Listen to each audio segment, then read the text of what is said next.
औरंगजेबाची कबर आमच्या गुलामगिरीची, लाचारीची आणि अत्याचारांची आठवण करून देते। महाराष्ट्र शासनाने लवकरात लवकर ही कबर काढावी, अन्यथा बजरंग दल स्वाभिमानी हिंदू समाजाला घेऊन रस्त्यावर उतरेल, आंदोलन करेल, मोर्चे काढेल आणि आवश्यकता भासल्यास चक्का जाम करून कार सेवा करून ती कबर उद्ध्वस्त करेल। क्रूरकर्मा औरंग्याची कबर हटाव आंदोलन पूर्ण महाराष्ट्रात एकाच दिवशी सर्व तहसीलदार, जिल्हाधिकारी कार्यालयाबाहेर करण्यात येणार आहे।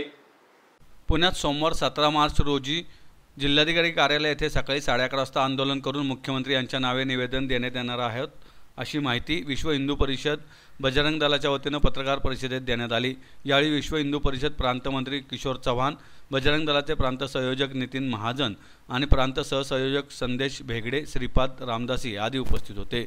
किशोर चव्हाण म्हणाले, आपले संपूर्ण आयुष्य दगाबाजी, विश्वासघात व हिंदू द्वेष यात घालवणारा, आपल्या सख्या भावांचे खून करणारा, बापाला कैदेत टाकणाऱ्या, काशी विश्वनाथ, मथुरा, सोमनाथ मंदिरे फोडणारा, छत्रपती संभाजी महाराज यांचा 40 दिवस छळ करणाऱ्या औरंगजेबाची कबर म्हणजे त्याने केलेल्या क्रूर आणि अन्यायाला प्रोत्साहन देण्यासारखे आहे, त्यामुळे कबर हटवली पाहिजेत। नितीन महाजन म्हणाले, औरंगजेबाच्या कबरीमुळे आजही त्याच्या विचारसरणीचे अनुयायी इतिहासावर बोट ठेवून त्याच मुघल शासकाच्या पावलावर पाऊल ठेवत या हिंदुस्थानात शरिया कायद्यानुसार वागत आहेत। 2047 पर्यंत भारताला इस्लामिक राष्ट्र बनवण्याचे स्वप्न पाहणाऱ्या या प्रवृत्तीला औरंगजेबाच्या कबरीतून प्रेरणा मिळते। धर्मवीर छत्रपती संभाजी महाराज यांच्या मारेकऱ्यांची कबर जतन करण्याची आवश्यकता नाही। स्वतःच्या वडिलांना तुरुंगात टाकून मारणारा, स्वतःच्या भावांची क्रूरतेने हत्या करणारा घरातल्या लोकांना सोडत नाही, त्याच्यासाठी राष्ट्रातले नागरिक व समाजाची काय किंमत असणार। अशा राष्ट्रघातकी, क्रूर आणि हिंसाचारी प्रवृत्तीच्या औरंग्याचा करावा तितका निषेध कमी असेल, असं ते म्हणालेत। नमस्कार, जय श्रीराम। मी नितीन महाजन, विश्व हिंदू परिषद बजरंग दलाचा प्रांत संयोजक आणि माझ्याबरोबर आमचे वरिष्ठ विश्व हिंदू परिषदेचे प्रांतमंत्री किशोरजी चव्हाण, बजरंग दलाचे प्रांत सहसंयोजक संदेशजी भेगडे आणि विश्व हिंदू परिषदेचे प्रचार प्रसिद्धी प्रमुख श्रीपाद रामदासी सर आहेत। आजचं पत्रकार परिषद घ्यायचं निमित्त एवढंच आहे की या आपल्या छत्रपती संभाजीनगरमध्ये जी औरंग्याची कबर आहे, हे कबर ही महाराष्ट्रात नव्हे तर भारतात कुठेही नसावी आणि आहे ती काढावी, यासाठी विश्व हिंदू परिषद बजरंग दल आंदोलन करत आहे।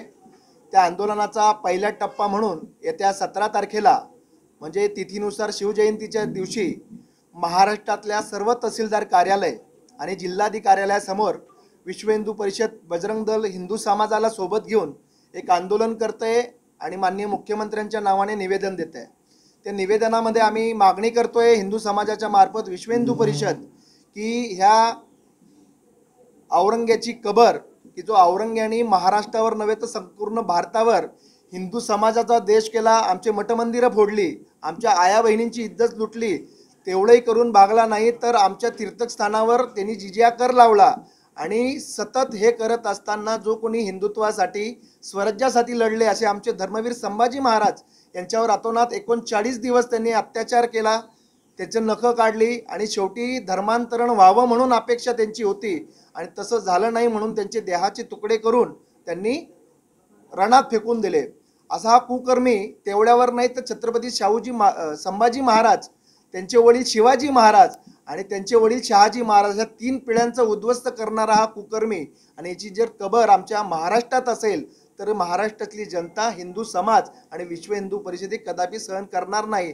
म्हणून आम्ही हे आंदोलन छेडलं आहे। 17 तारखेला निवेदन देणार आहोत, त्याच्यानंतर सरकारला आमची मागणी राहील। काही दिवसात आम्ही सरकारला विचार करण्यात, त्यांच्या काहीतरी शासकीय गोष्टी पूर्ण करण्यात वेळ देणार आहोत आणि त्यानंतर सरकारने ती जर काढून घेतली तर आम्ही सरकारचं अभिनंदन करू, हिंदू समाज त्यांचा सत्कार करेल की लवकरात लवकर त्यांनी शासकीय दृष्ट्या नियमात राहून ती कबर काढावी। आणि तसं झालं नाही तर भविष्यात विश्व हिंदू परिषद बजरंग दल रस्त्यावर उतरून मोठं आंदोलन उभं करेल आणि त्याच्यावरही सरकार जर ऐकत नसेल तर आमची सरकारला विनंती असेल की असं काही होऊ देऊ नका की श्रीराम जन्मभूमीवर जसं सगळा हिंदू समाज विश्व हिंदू परिषदेच्या मार्गदर्शनाखाली कार सेवा केली आणि कलंकित बाबरी ढाचा पाडला, तर ती वेळ आमच्यावर येऊ नये किंवा बजरंग दलावर येऊ नये। आणि जरी समजा आली सुद्धा दुर्दैवाने तर बजरंग दलाचा सगळा कार्यकर्ता हजारोच्या संख्येने, लाखोच्या संख्येने छत्रपती संभाजीनगरकडे कूच करेल आणि तो कलंकित बाबरी ढाचा जसा पाडला तसं ही औरंग्याची कबर सुद्धा आम्ही नाहीसी केल्याशिवाय राहणार नाही। जय श्रीराम। सरकार हे महाराष्ट्राचं हिताचं आहे, भाजप सरकार असेल असं नाहीये।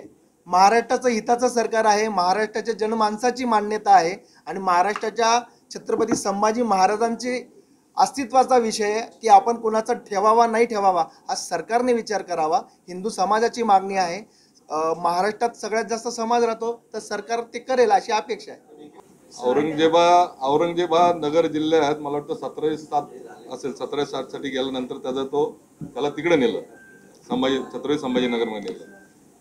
1707 पासून हिंदू समाजाला हा छत्रपती संभाजी महाराजांचं बलिदान हे माहिती आहे. 1707 सालापासून माहिती आहे.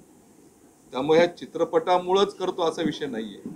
छत्रपती संभाजी महाराजांचं बलिदान आज अनेक महाराष्ट्रामध्ये अनेक तरुण वर्ग बलिदान मास, आज 40 दिवस हा बलिदान मास म्हणून आज पाळतोय.